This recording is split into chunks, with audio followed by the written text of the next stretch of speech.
आजच डाउनलोड करा आणि तुमच्या आवडत्या मालिकांचा आनंद लुटा।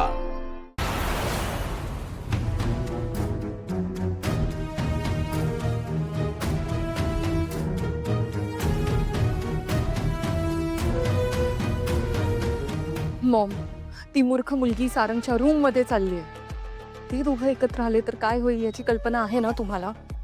मग तिचे इंटेन्शन चांगले नाही आपल्याबद्दल।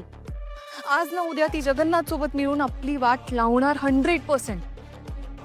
हाच हेतू आहे तिचा। मॉम प्लीज काहीतरी बोला। काय बोलू बाळा? ऐश्वर्या आता काहीच बोलण्यासारखं उरलेलं नाहीये। आता फक्त बघायचं, जे काय होतंय ते बघत बसायचं। कारण मुलं जेव्हा मोठी होतात ना, अमुक एक वयाची होतात, आई वडिलांचा त्यांच्या आयुष्यावरचा कंट्रोल निघून जातो। त्यांच्या मर्जीनं ते स्वतःचं एक वेगळंच आयुष्य सुरू करतात। आई वडील काही नाही करू शकत। त्यांनी फक्त सगळं बघत राहायचं आणि सगळं काही मान्य करायचं। जीवाला जो काही त्रास होतोय ना, तो सहन करायचा, बस। करायचं का आहे नाही। ही मूर्ख तिलोत्तमा काहीच कामाची नाही। हिने तर लगेच नांगी टाकली। पण मी आहे ना खंबीर अजून। मी हिला ओरडून ओरडून सांगत होते ती मूर्ख मुलगी सारंगला जिंकेल, पण हिने ऐकलंच नाही। आणि आता गोष्टी हातातून निसटतायत तर लगेच सरेंडर केलं। वा वा।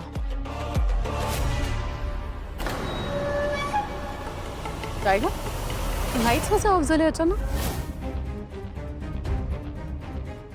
जा बघ जा।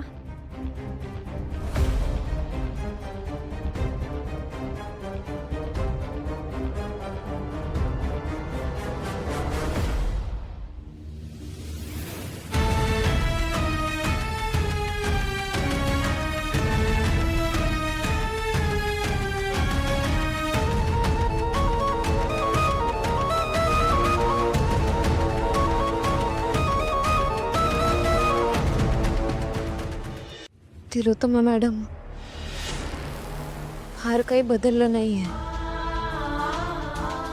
आणि मी ते बदलूही नाही देणार। तुमच्या माझ्याकडून ज्या काही अपेक्षा असतील ना, तुम्ही मला सांगा, मी सगळ्या पूर्ण करेन। मी सगळ्या अग्निपरीक्षा द्यायला तयार आहे। पण मी कायम सत्याच्या बाजूने होते, आहे आणि यापुढेही राहीन।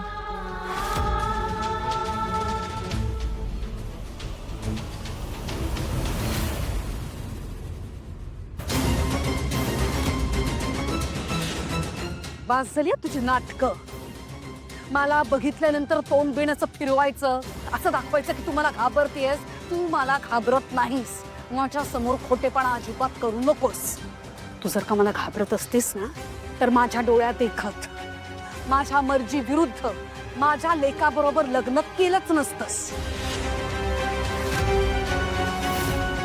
आणि काय कसलं सत्य? कुणाचं सत्य? तुझं सत्य की माझं? सांग ना।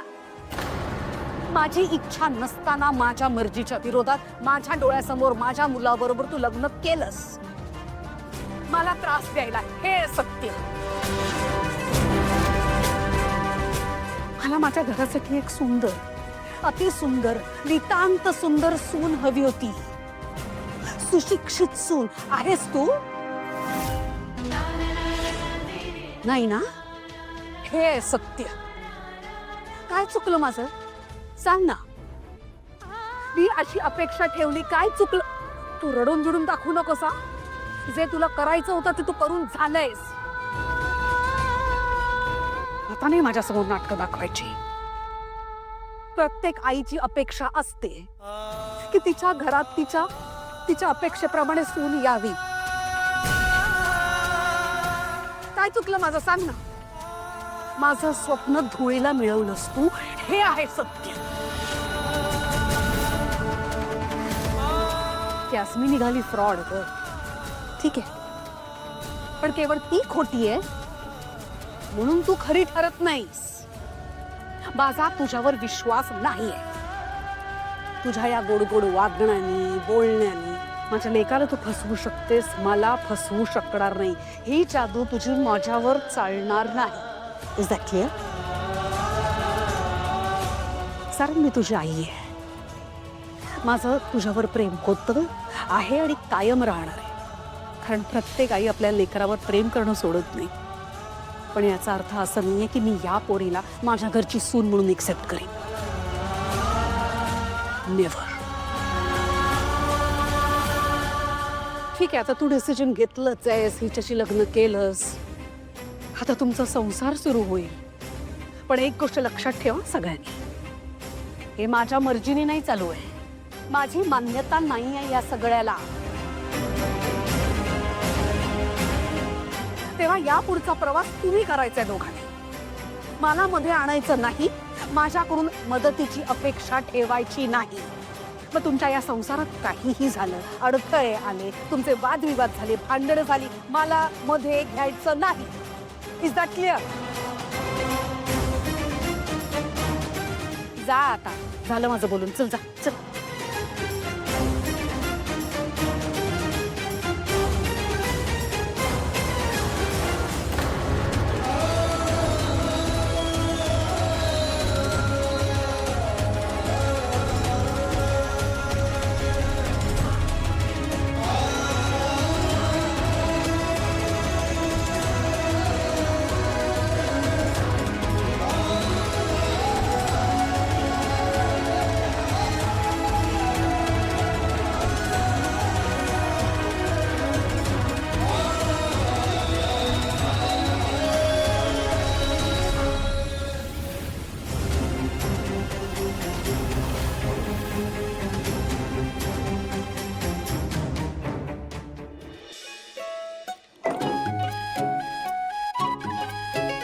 सारंग सर, हा, तुम्हाला काही हवंय का?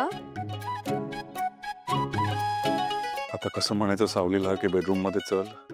तुम्ही काही बोललात ना आता? नाही. नक्की? हा हा नक्की.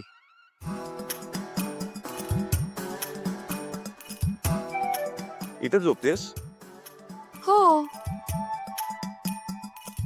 तेच बोलायचं होतं ऍक्च्युली मला. नाही, तुम्हाला नक्कीच काहीतरी वेगळं बोलायचंय.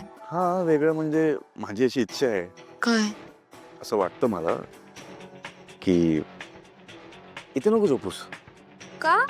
बरं नाही दिसत ते. मग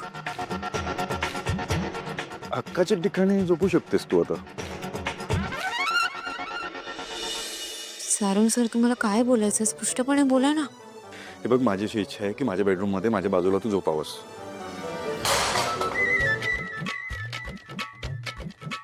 नाही नाही, माझ्या बाजूला झोपू शकतेस म्हणजे बेडरूम मध्ये झोपू शकतेस तू. इथे झोपतेस ना, तिकडे झोपायला काय प्रॉब्लेम आहे सावली?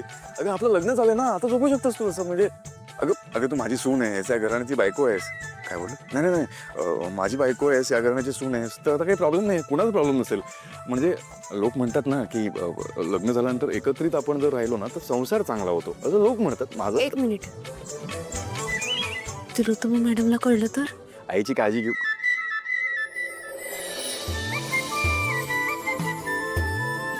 नवरा आहे ना मी तुझा, मी सांगतो ना, काही प्रॉब्लेम नाही आहे.